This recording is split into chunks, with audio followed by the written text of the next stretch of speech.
It's Tuesday Wrestling, and you all know what that means. That means once again we get to review what took place in NWA Power, AEW Dark, and of course, the go home show before Stand and Deliver by NXT 2.0. So I'm excited to see what took place in all three of these shows in one single day. But right now, let's get started with another episode of the Deleted Wrestle Zone.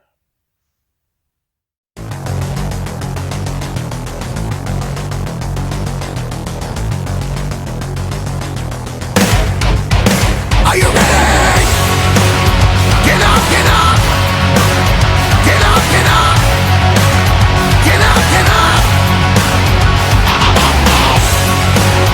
Get up, get up! Get up, get up! Get up, get up!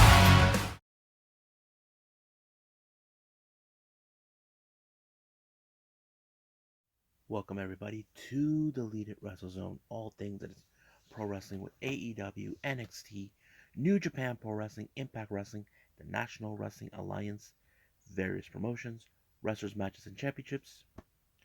I am your host, Gerard here. So, let's begin with NWA Power.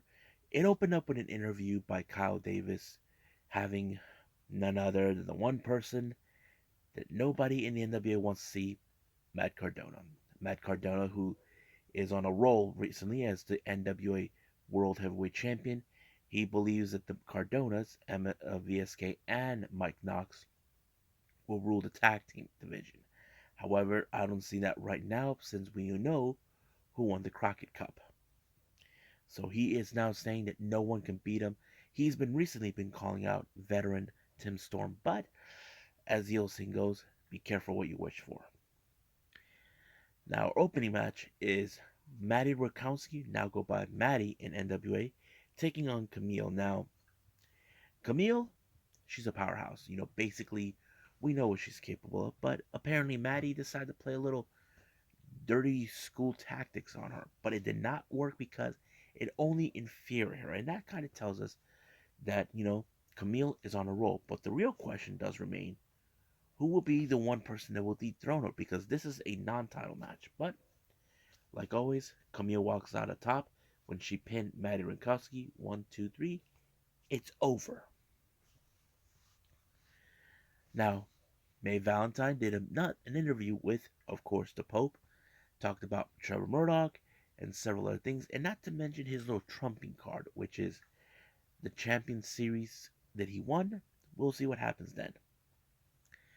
Next match, we have Rodney Mack taking on Magic Jake Dumas. Now, this match, I don't know what Dumas was trying to do, but however, he blew tobacco right in the eyes of Rodney Mack in order to win the match. So he played a little dirty. But if I was him, I'd watch my back in case you dealt with Rodney Mack once more. Now, our next match, we got the ill-begotten between Russ Taylor, Jeremiah Plunkett, along with Alex Taylor. Basically, Captain Yuma is no longer involved, taking on the Cardonas, Mike Knox, and a VSK. Oh, excuse me.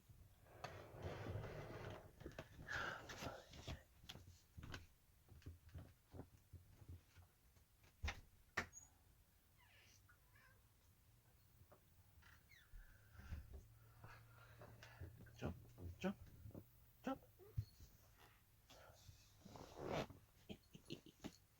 Say hi. Say hi.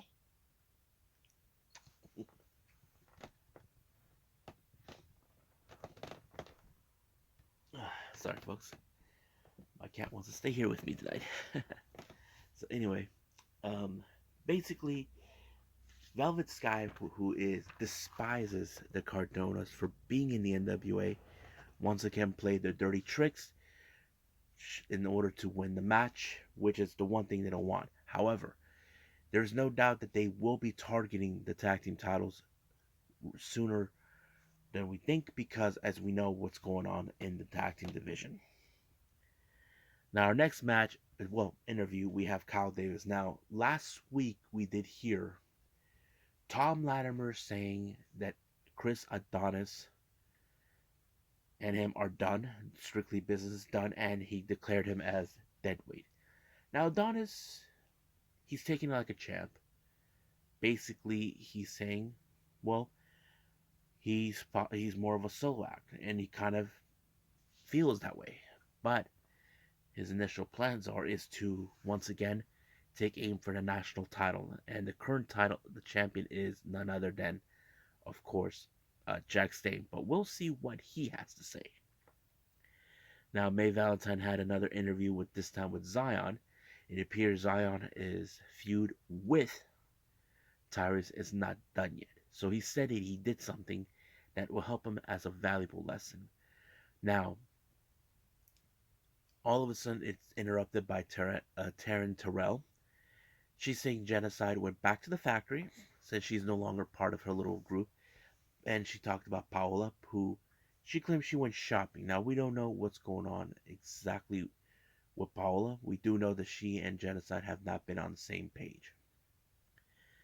Now, our next match is Deontay Marshall taking on Nick Aldis. Nick, laser focused at the moment, with the whole thing with the loss that took place. So basically, he put him out with, took Deontay out with the Texas Cloverleaf, forcing him to tap out. But in the post-match comments, he did say he will be coming for Matt Cardona.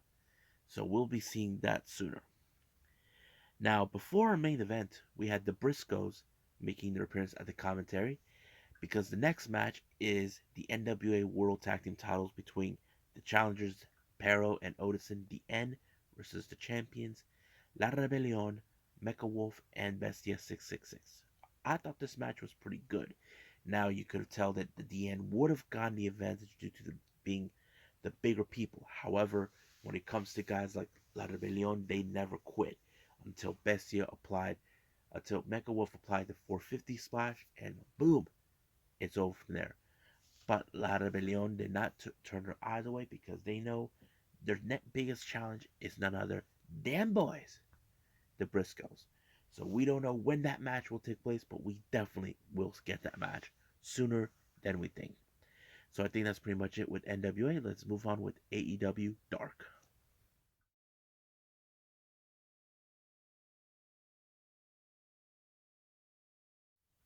Alrighty then. So AEW Dark. Now, if you have presumed and saw what took place, it took place at Daly's place. I think this is during the time when they went back there for their for a show. Now, their opening match, it's the Factory, Camarado, Solo, and Marshall. I don't want to call him Marshall because it makes no damn sense. Taking on Adam Priest, Invictus Cash, and Gus De La Vega. Now, this was a very interesting, but however, as you can guess, the Factory won thanks to QT Marshall's DDP Diamond Cutter that helped them always in his matches. Now, our next match, we got the Queen, Emi Sakura, taking on Layla Gray. It was a pretty interesting match, but however, Layla Gray did not make it out. She got chopped by the Queen herself, and then the Queen's Gambit, and boom, it was over right there. Next up, we got Diamante versus Kelsey Heather. Now you can guess how this one ends with the code red, and it's over right there as well. Next up, we got Dark Order, Alan Five Angels, Stu Grayson, and Evil Uno, along with -1 to take on Jay Marte. What's his name?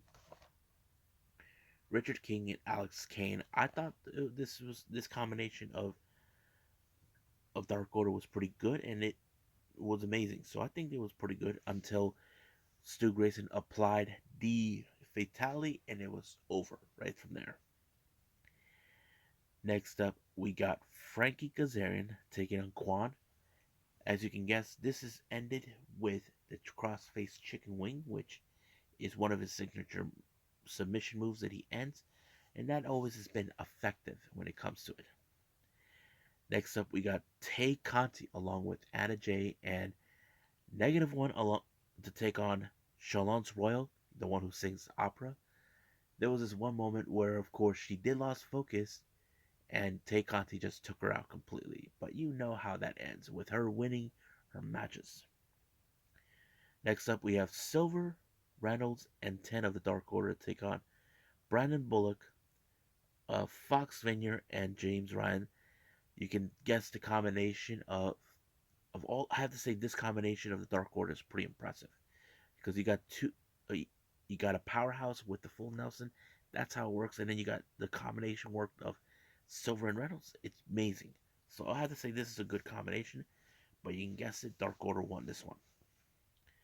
Now, main event we have is Kira Hogan taking on Nyla Rose. Kira, well, she put up a good fight, but apparently the native beast is just too much until she finally applied the beast bomb, and we know she's sending a direct message to Thunder Rosa to reclaim the AEW Women's title. So I think that's pretty much it what we got with AEW, and it's time for me to end it with NXT 2.0.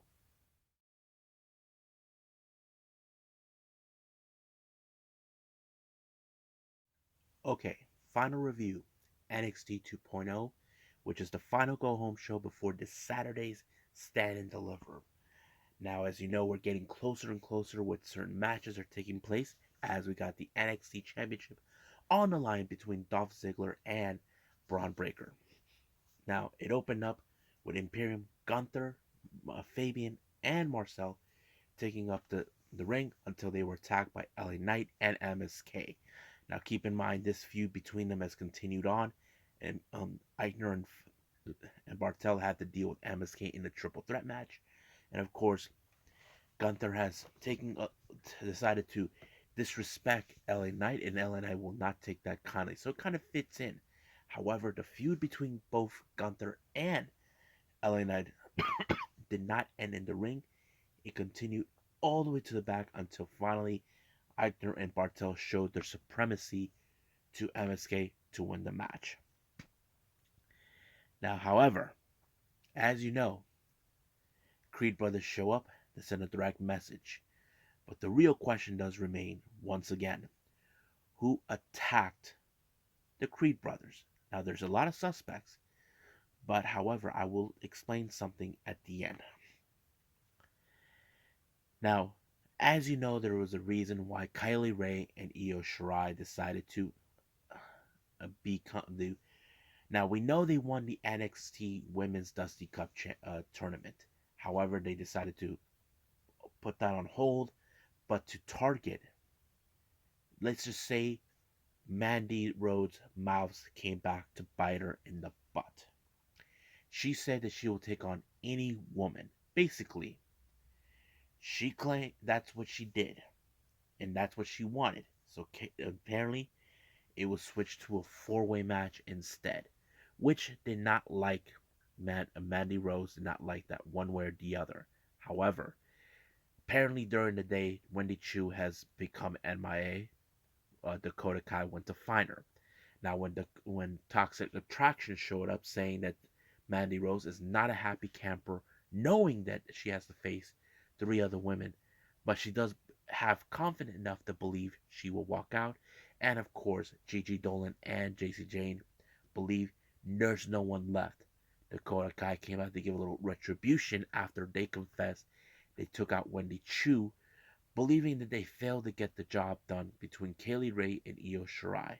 However, all of a sudden, things have changed with the appearance of Raquel Gonzalez.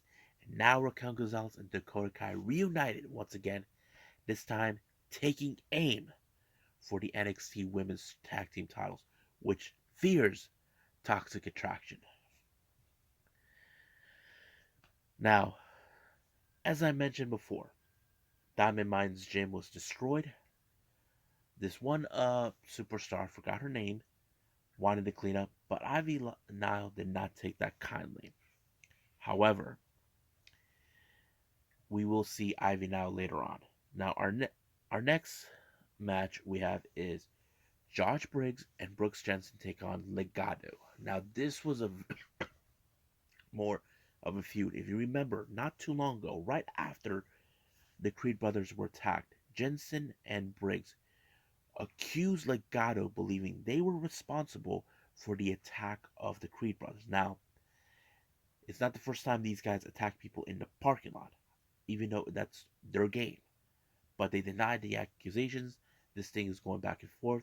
Even Fallon Henley has a feud with Electra Lopez. However, this time Wild dropped the ball by got distracted what was going on outside until I have to say Briggs picked up Wild with one hand, allowing them to pick up an amazing victory. So basically, we're seeing Legado not reaching to the full potential. Now we have the battle of the who is the most sexiest couple. We got Index and Dusha, basically Duke Hudson and Persia Parada. So they're gonna have a little showdown taking place in Dallas. So that's something that everyone's gonna pay attention to.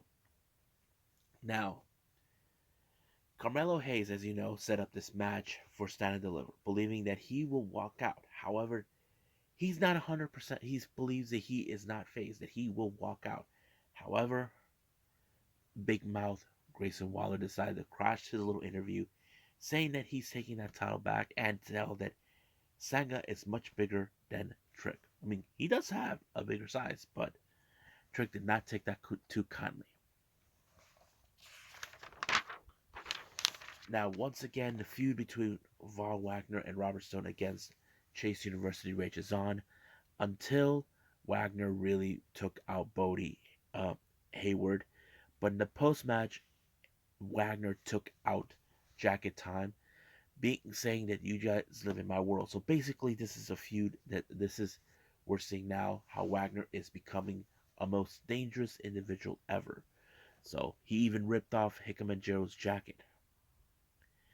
Now Tony D'Angelo has a strong message to Ciampa. As you know, he thinks that he could replace Ciampa. I mean, there is no replacement for Ciampa. He's one of a kind, and that's how it is. It's gonna end. So we'll see what happens by the time we get to this Saturday. Now, for a while, Joe Gacy has been sort of scouting, but as certain people call it, stalking Draco Anthony. Wants to recruit him, thinking that he understands him, isn't that he is something else better than what he did. Draco Anthony has been trying to divert away that attention, but all of a sudden we see Quincy Elliott right behind Harlan. But however, that did not affect the match. But Joe Gacy did walk out as the victor, which kind of shows will he be successful in acquiring Draco Anthony to join, but we'll see. Now, the Keita Lions take the stage again with this woman named Sloane Jacobs. You can tell she's very impressive, really making a huge buzz in NXT 2.0, allowing herself to pick up a very good victory here. However, the feud between her and Lash Legend rages on with a bit of jealousy, knowing that Nikita Lyons has been getting more of the attention than Lash Legend. So we will see those two settle their difference at Stand and Deliver. You got my miss. Okay, yeah, I skipped the match for all of you. Going back to it. A little bit earlier than that, we had Tiffany Stratton taking on Ivy Line. Now, this was a very interesting match to pay attention. Now, Tiffany Stratton has proven her supremacy, but the real question is, can Ivy now put her away? Now, things would have gone Tiffany Stratton's way if Saray did not got in her way. As you know, she attacked her last time, ripped off the necklace, and all this and that. But it did give Ivy now to put her in a submission, allowing her to win the match. Of course, Tiffany will not take this kindly, but of course, Malcolm Evans took pleasure in making fun of her. So that kind of tells us. Now, before we head to the main event, which is the last chance triple threat match, Diamond Mine did a little huge promo, saying that Roderick Strong will walk out to win a spot in the ladder match, and of course, the Creed brothers will walk out as the new tag team champions. However, it appears that the assailants who attacked them saying that they'll be watching them. So basically, it's still unclear who. But I do believe these are new guys. Not, but here's the interesting part for some of you that I just read over Twitter and Reddit. Some people believe this is Pretty Deadly. If you guys don't know who they are, Pretty Deadly are a tag team down in the UK. Now, it could fit exactly their style, but I don't know if it's really them. But we just gotta wait and see what happens. Now in uh, the last match, the last chance triple threat match, I thought it was a pretty good match.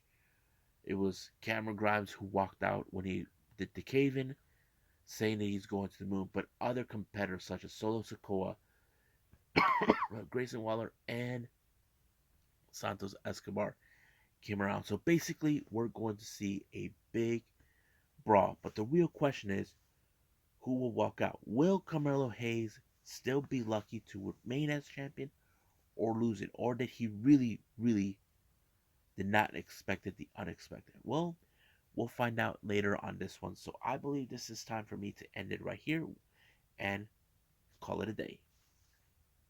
Well, I hope everybody enjoys this episode. I'm sorry I had no news updates for all of you. But coming up, we have, of course, it's Wednesday. We're going to review some interesting past events throughout the month of March. The first one is the first time ever. This one is from a promotion I mentioned before, Circle 6, which is Acticus Coger's promotion. Then we got Battleground Championship, Northeast, uh, and then, of course, AEW Dynamite. So we're going to have a lot of good time reviewing all these shows, and I'm excited for all of it. But for now, I'll see you guys in next DWZ time, same DWZ channel. I must bid all of you adieu. So, goodbye, and have a nice day. Bang.